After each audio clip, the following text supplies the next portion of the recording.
Okay, so we're joined here with Dad. How's it going, Dad? Yeah, it's going fine. Good afternoon, all. Yeah, we're just analysing the outcome of the first Test match at Headingley, which finished earlier this week. Yeah, so we were going to discuss India's collapse because it was quite embarrassing, wasn't it? So they were in control of the game and they were dominating the first innings, losing the toss. Good toss to lose, Ravi said. Yeah. Batting first, and then getting a few hundreds, and they collapse from there. Yeah. And the key is, although Indian batsmen scored 500s, none of them went on to score a big 150 plus score in the end. And I think to put the game away from England's reach, and that was critical. So unfortunately, Shubman ended up with his record against his name, losing a Test match.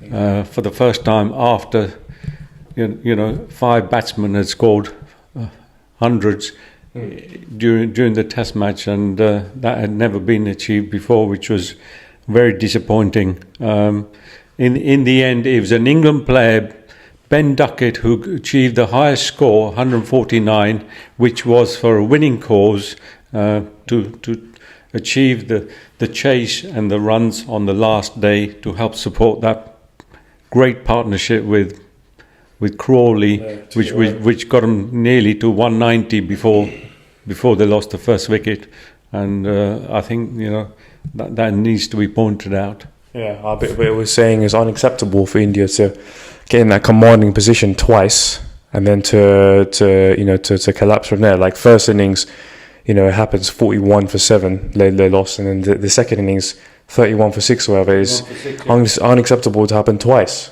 So they need to have a strong word with the management. Management needs to speak to the team because, my understanding from that is the team learned nothing after the collapse in the first innings. And the fact is, it shouldn't have happened again.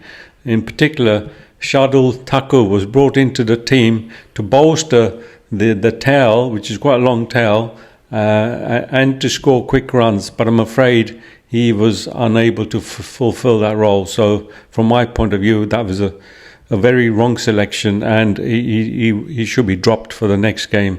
In my view, I think we need at least 3 changes for the next game. Thakur will be out. Prashit Krishna will be out with him going for 6.5, 7 runs and over. And also, I'm not sure if Karan Nair, brought back after 7 years, is the right player to come in the middle.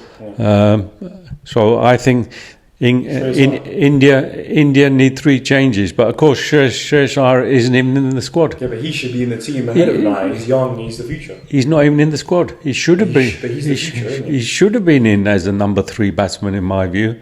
And the fact is, he's not even in the squad. So, questions have to be asked about his relationship with Gambhir, which comes into play. It's always a case that the Indian team selection is not based on the best possible players in current form. It's usual the politics play a part. And, from that point of view, nothing has changed to how things used to happen before. Well, I mean, you look at Shreyas Iyer, like with the IPL Punjab captain, so he bossed it there. They should have won the IPL, in fact. Yeah. So, especially with his batting performance. But specifically this game, England won on the back foot. I feel like they were chasing the game. Like Ravi said, it was a good toss to lose. Yeah. And India 500s, punt getting hundreds. No point doing all that celebration if it's in a losing cause. I know at the time, but it's the first test is key as well. Yeah. Sets the tone. Headingley's that ground where we all know what went on at Headingley. Yeah. Racism and all that. So it's that first ground they needed to win that. So I agree. They couldn't afford to mess up. I agree. India needed to win that, and England's approach is, they're not interested in playing a draw. Yeah. In my view, India were in control during the first and also the second innings. If I remember, India's first innings, 350 for 3, and all the commentators were saying, get a big score in the first innings, but you need to achieve 550. And in my view, they were 80 runs short. They never got to 550, and they left the door open. And in the end, they got 447. And the drop catches, the 5 drop catches certainly didn't help. And as I mentioned, England approach, we're not interested in the draw. India should have played the game. They know the first game of the 5 Test match series is key and not to lose the first game. So they should have either played for a draw or a win. And I'm afraid they achieved neither. And instead they ended up with a loss, which is going to put them on a back foot for the remaining 4 Test matches. Because the key now is the second Test match. The question is, do you play Bumrah? Because speculation is he's only going to play 3 Test matches in the whole series. Do you bring him in for the second Test matches because it's key they need to win it, or do you save him for the other matches? And having lost the first match, this is the pressure India are in, and this is the decision they're going to have to make. And the key also now is team selection is going to be important. They need some match winners. So my view is Harshit Rana needs to come in, and Kuldeep Yadav needs to come in. He's the number 1 Indian spinner at the moment. Sitting on the bench in the first Test match is unacceptable, frankly. And I would also bring in an all-rounder like Washington Sundar, who can bowl and bat, to bolster the batting as well as the bowler. I'm not sure Jadeja is almost like a controlled bowler. He's not match winner. He's 36 years old now, and I was disappointed with his performance. We haven't got Ravi Ashwin anymore, so I think possibly Jadeja's position is also in question going forward. Like Jaddu Bai, they call him. He's obviously he didn't really bowl, like he wasn't hitting the rough patches. It was only towards the end. That's right. Like Mark Butcher was saying, there's an 18-inch flat pizza that he was only hitting at the end, so he didn't hit the mark. But Washington Sundar has played before, but I don't know about maybe he does deserve a chance. Who knows? They need to make some serious decisions to make them sit up and listen. But what I would say is, I would say Reddy as well, because he can bat. Reddy, Rana, they're both aggressive. Especially Rana, he's aggressive. He's big. He's mean. Drop Siraj even. As much as I love Siraj, he didn't really. What did he get? 2 wickets in the whole game. Two wickets for 180 runs is not good enough for a premium bowler. From a premium bowler after Bumrah. Bumrah struggled in the second innings and obviously didn't get any wickets, and so I think changes need to be made, and I think it's an era where some of the younger players now need to be introduced. England have got this huge talent of players, following the advent of IPL and so on, and they need to throw them in the deep end, because look at England's side with the young players who've come in, and everyone performed their role, especially from the middle order. Valuable runs were scored from the middle to the tail enders, who contributed to get them up to the first inning totals, just 6 runs behind India's total, which is where I feel India had control, but twice they let the opportunity slip, left the door open, and it's cost them dearly, in my view. So these are lessons they need to learn quickly. If they want to be at the races for the next 4 Test matches, they need to pull their socks up and make sure the right team selection is there going forward, and also everybody knows what their role is, and everybody's a team sport that everybody needs to contribute. I feel all the individuals who got their hundreds almost in a way were saying, I've done my job, I've got my 100, okay, I've got out, I'm not disappointed. But as I mentioned earlier, nobody went on to get a big 150 plus. And had somebody got the 150, 160, 180 runs, India, in my view, would have won this game. So, comfortably. Well. Yeah, and it's not about individuals. I've done my job and I got 100 or 120 or 110 or whatever. Somebody needs on to get. And in the end, it was an English player who ended up with the biggest score of 149. It wasn't even an Indian player, which is very disappointing. Thanks. But yeah. I mean, so we touched on the changes going forward. obviously that it's done now. You can't, it's 1-0 to England. But you know what you said about the draw. I still believe that the way England go for it, like in the past, they would have, gone for the draw, and now they go for the win, and that's the right. I don't believe in draws. That's the new generation, Bazball. You can't go for the draw. That's the Bazball. Bazball has introduced that, and with Ben Stokes and McCullum in charge, I'm afraid England go for the win, and they needed 350 runs on the last day, 90 overs, effectively 4 runs and over. Is nothing for England when they're scoring an average of 4.5 to 5 runs in a Test match. That was easily achievable. The only way India could have won is taking quick wickets, and I'm afraid that didn't happen because the first wicket went down. I think it was 188, the first wicket, and by that time the game was over. And when you're setting these totals for England to chase, you've got to take into account that they can score quickly. Average of 5 runs and over. With 90 overs, they could even score 400. They could have even scored 400 runs on the last day to win. So this has to be taken into account. And you mentioned about Brody. You said Brody's in obviously now as a commentator, and he's given feedback and analysis to the English players. Yeah. So just to give some sense for them, like you were saying, to bowl in the rough patch, they could have easily just started, just seen all the TV analysis, like what the hell was Gambia doing sitting up there? Yeah. Touch on how they have Broad and whoever, KP even gives his insight and giving that feedback.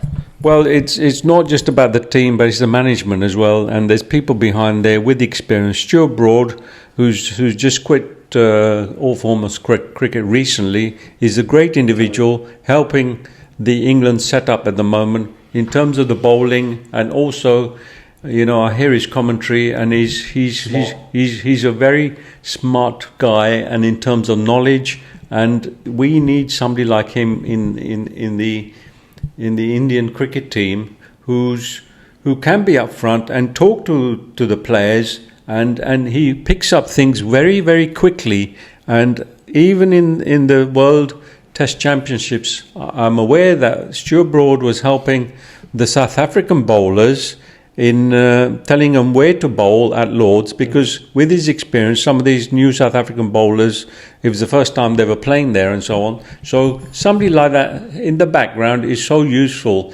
And maybe going forward, we need to bring, Mr. Dhoni into the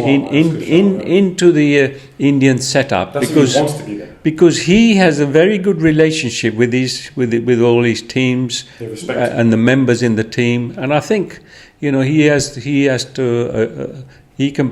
got a job to do, and he can play a part, and to get the link between the management and the players, the in-between guy. I think he would be the perfect guy, and we need to bring him into the Indian setup ASAP. Well, that's if he wants to be there. Like, who said he want? Like, he's held all that pressure on him for years, carrying the nation, captain. Who says he wants to be there? It's up to him. If I was him, I wouldn't want to be there because I just want to enjoy my life now. It would be amazing to have him, but whether we get the luxury, or even Virat, he's retired now. Obviously, he's still fresh in the game, but the other guy who comes to mind is obviously something like Ravi Shastri, who's been an ex-Indian coach, very knowledgeable again, and I think Ravi Bhai is got all the knowledge in the world and so on, and he also needs to contribute and help the team along. I don't know how much role or part he's actually been given, because a lot of his work is now doing the commentary work around the world and so on. But maybe he can have a bigger part to play for the Indian team. Yeah. So we look forward to the second Test match at Edgbaston, but changes need to be made. And one thing is for sure, India's thinking and outlook, the way they go about things, also need to change. It's not all about getting 100 and I've done my job. You need to carry on. Once you're in, you need to go on and make that big score, because it's difficult for new batsmen to come in and to get in, as they found out. Having lost 7 wickets, from a position they were in, and six wickets in the second innings, which is basically a replica of what they did. You know, in my view, that they learned nothing, and that was very disappointing for me. So talk to me quickly on the importance of KL's role, because obviously he's like the glue in the team. You know, he can hold the innings together. How important is he? You know, in all the tests.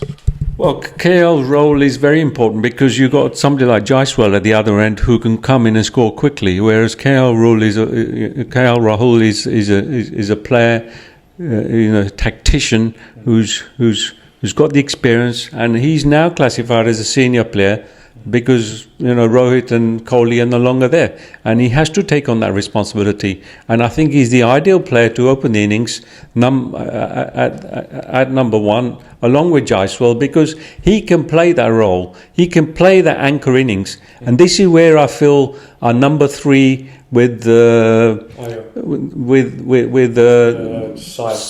Sudarshan, who come in, obviously lacking in experience. Number three is a very important position in a Test match innings, and at the moment, I'm afraid Sai Sudarshan, you know, is very early. You know, this was his first Test match and so on. But number 3 or 4 are the key positions, and you know, Shubman Gill coming in at number 4. I like that. He's dropped, and Pant coming in at 5. Pant 5. But we also need to, you know, make some improvements in the middle order, and we also need to bolster the tell, because frankly, you know, the weakness in the tell, you know, showed during this Test match. That's where Rana will come in, because he's a big aggressive player, can hit sixes. And also, you mentioned that Gill should have shielded Sai in that before lunch. He came in with, like, you know, a couple of overs left, and then he got a duck, didn't he? Yeah. So they shouldn't have sent him in there. He came in with 5 minutes left and took a single and exposed Sudarshan's side to Ben Stokes, when clearly it was Jaiswal who did that. Yeah, and you know, they should have realised with 5 minutes, I'll take on Stokes and not take that quick single and expose Sudarshan. And of course, he got out in the first over. So from the platform, they'd already built 90 for 1, suddenly going into lunch and 91 for 2. You know, at that point, India were winning the session with 5 minutes to go, but in the end, you know, England would have been happy having taken 2 quick wickets and go to lunch and 91 for 2. Again, you know, small little things like this, you know, matter and can have a big impact on the outcome of matches, and you know, they need to learn quickly. Cool, yeah, no. So we'll be reviewing the second test coming up Wednesday, 2nd of July in Edgbaston, isn't it? So we said, well, because that's his home ground, he'll probably play. India always mess up in the first game, don't they? So they always like test and trial and error, and then they try and bring in. Yeah, although Jofra Archer's been included in the squad for the second Test match, I think he is unlikely to play, because why would England want to change? You know, even the class is good. Why would England want to change a winning side? In my view, he's come into the squad, but he's very unlikely to play unless there is a possible injury to one of the other pace bowlers, and he could come in on that basis. But otherwise, you know, Tom cleaned up the tail. Yeah, there's no change for England to make. No changes for England to make in the second Test match. It's India who've got to make all the changes, and it's got to be, you know, the right ones, in my view. A real quick final note on England's spinner Shoaib Bashir, the Pakistani. Shoaib Bashir. He's still learning, but you know, he also did a controlling job, I feel, in the first innings. Although he didn't get many wickets. You know, it wasn't a case that he was going for 5-6 runs and over. I think he was going for 3 runs and over. So he did a controlling job, which means the pace bowlers the other end could be rotated and get a rest. So you know, he's done that job, and Jadeja's role very much is that. But you know, I think probably Bashir did a better role than Jadeja. Jadeja is not a match winner, and England needs a match winner. This is why Kuldeep has to play. He's a match winner. He can get you 3, 4, 5 wickets. Jadeja, I'm afraid, he's a solid player. But I agree, he's not a match winner. Though. He's not a match winner. Excellent player, but he's not a match winner. But what you need is match winners in the side. Jaddu's a great player, particularly after being 1-0 down. You know, I'm afraid that they have to take these options now before it's too late, because unless they can get back into the game in this second Test match, I'm afraid the series is over. And we're going to see the fourth match in Old Trafford. Hopefully, it's not all over by then. So we'll be analysing the second Test after and see what changes they make. So yeah, we look forward to the fourth Test match at the Old Trafford in Manchester, and but of course you've got the third match to come at Lord's too, and let's see what India need to do. I'll be interesting to see which team they pick, but that's going to be team selection is going to be key, and I hope there are changes. It's not a case of just the changes, but the right changes. Mentality as well. Yeah, I hope they bring the right people in. Yeah, thank you. Right. Thanks, Dad. Good analysis. This the one who says it in a real way. I think he should be in the changing room with them. Get your insight from the Godfather. Yeah, I'll be happy to work with Mr. Gambhir and Gautam. with Gautam Gambhir and try and improve his sideburns a bit. Yeah. All right. Cheers. See you soon. Thank you.